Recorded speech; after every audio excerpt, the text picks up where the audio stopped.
Hey, this is the problem I'm trying to solve, Adam. That actually we worked on the equality or non-equality. That when you add some equation, and after which point you can insert or you cannot insert. So here I'm showing you the algorithm. Actually, this is based on what I have shown over there to you on that day, but that day I couldn't find out the base case. So it's a recursive thing. So this is the base case we have. So let's go through the problem and the solution. Yeah. So this is our first. Let me go with the example knowledge base sample too. That's actually I did with this Prolog. So this is where you can find it. How to use Prolog online. So now you see from there. Okay, so knowledge base sample 2. So now we see that we have two equation, x1, x2, 0. That means actually x1 not equal to 2, not equal to x2, sorry, not equal to 2, another thing. And x2, x3 equal to 1. That means x2 equal to x3. So right now we have these two equation and we want to insert something different like this one. Can insert x3, x1. So let's copy that thing, x3, x1, 1. So we want to insert whether this x3 equal to x1 can be inserted or not. So actually what this product is doing, actually this is the theorem prover. So now you are writing your own satisfiable modular theorem. So this is what the thing. So now the engine is Prolog. Now I can say that now we have a satisfiable model theorem we wrote using Prolog, and this will only take equality or non-equality constraint, a very modified one, but this is the one. So let's see whether it works or not. So what do you think, we can insert it or not? x3 equal to x1. I think we cannot insert it. Let's run. We see false. Why it is said false? So you see x3 equal to x1, we want to put over there. Let's go to the follow through for the first iteration. We say that x3, x1, 1, this is the input, and this is called with input, not his. This is called with input and L constant x3, x1. So this is the list we say. This list actually for removing the cycle, because after some point this x3, x1 comes again, and this keeps iterating for lots of loops. So this is like a visited list. So that what happens in DFS um, problem solving thing. In the second iteration, when we call the contradict over there, it will be something like we say that because knowledge base says x2 equal to x3, because we have that x2 equal to x3, then we substituted x3 with x2. So that means we say x2 equal to x1. Okay, so that we do. But can we say that? We cannot say that, because our knowledge base says x1 not equal to x2, but we find x2 equal to x1. So this is a contradiction. So that is what we will capture over there. So let me go through the algorithm real quick from there. And if you want to learn how to use this thing, I am using some debugging, or it's breakpoint. Yeah, this is the breakpoint over there, and this is what we will be checking, that how it works. So now we run it, and it will be captured the first one, the first logic, the first rule we have over there. We want to figure out whether this thing already exists with different value x3, x1, and there is 0. So if you have equation already inserted over here like x3, x1 equal to 0, so it will, at the first place it will say that no, you cannot do that. So this is our base case. So we will go to our base case later. Let's try to step into what it goes to. So the first one fails, so it will come back again in the can insert. Yeah, so it does it again, and it gets fail, and it goes to the this rule. This is another rule. So what we say there, find value z. So we're trying to find equation that has the left side x3 and the z. This z we will try to find to substitute the x with the left side. So how is it that possible here? So you see over there the x3, when you say x3, the x3 on this side and this is x1, but x3 is not on the left side, so it will go again to another one. Yeah, it will fail. So but this one will work because you know this is x, and the left side has something over there. We find it in the equation. If you see it, yeah, x3 x1, so it will find x2 and it will unify x2 as z. So now you will find this exactly like that. Let's go to step into yeah, why did it go? Yeah, this goes to x2 x3 1, so it try to find whether it works. Yeah, and x2 x3 1, so it try to find from there, and it will try that x2 x3 is not visited or not. We find that it's not visited, so let's get don't go to step into. Yeah, yeah, so if we find that it's not visited, so we just updated our list with that one, and now we try to find, and we call the contradict value again with the updated list and with the updated z. Now if you can see it, it will call with x2 x1, but when we call it before, I think if I call it from there, it will be easier. So now it will, rather than can insert the contradict x3 x1, it will be from x2 x1. So now if we do it again, we now find that x2 x1, the equation, whether it exists or not, it actually exists. This is how it exists. If you look at that, yeah, this exists over here, but it says 0. So here it says 0, but when you are passing v with that, it says 1, because this one is coming from your caller. That means you are trying to send x3 x1 1, but it's saying that not. That means this rule will be triggered because it has different values. So let me go through that. It will fail, it will fail, it will come back, and it will say false. Yeah, 0 not equal to 1, so it will tell you false. For sure it will tell you false. Where is that? It's actually all the stacks calling. Yeah, this is the result from there. So if you look at this follow through again, you will see that contradict x3 x1 1.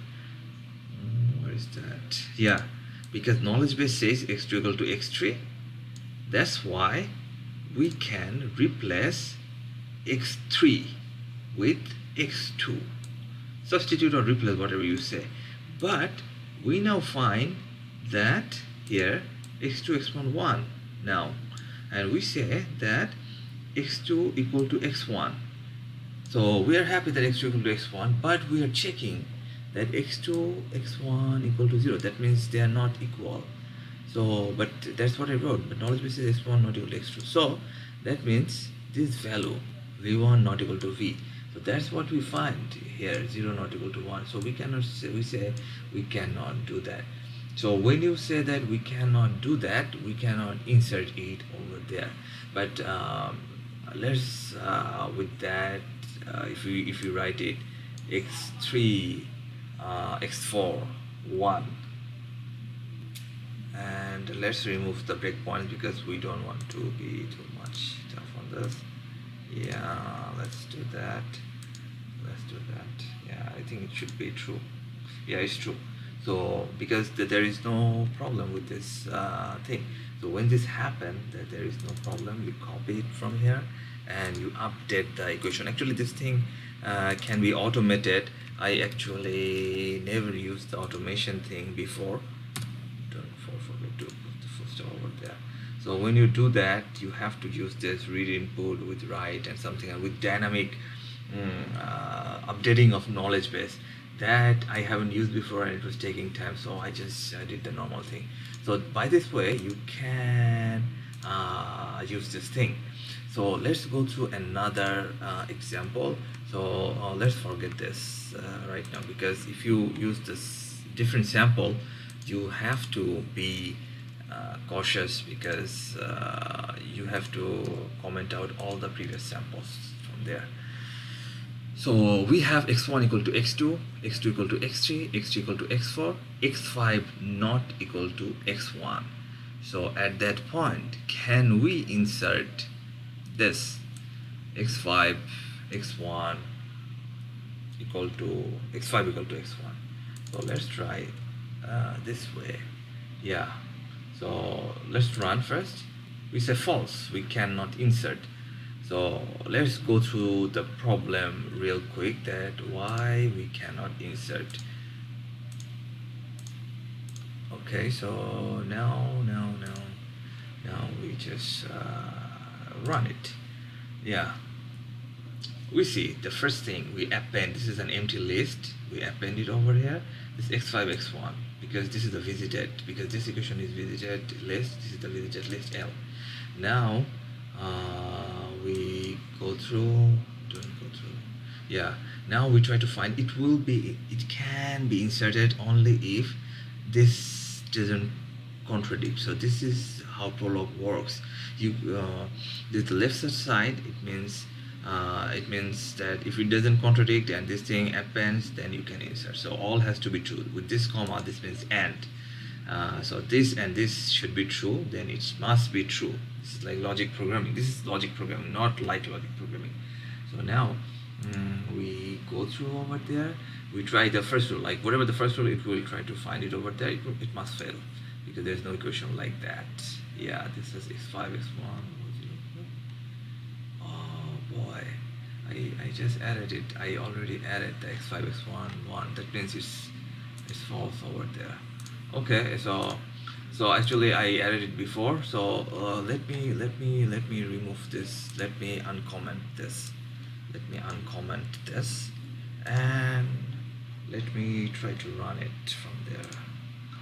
Let me try to run it without using it. Yeah, let me close that. Yeah. Let me try to do that. It's true, you can do that. That means what you cannot do. Yeah, what you cannot do. Can insert maybe this one.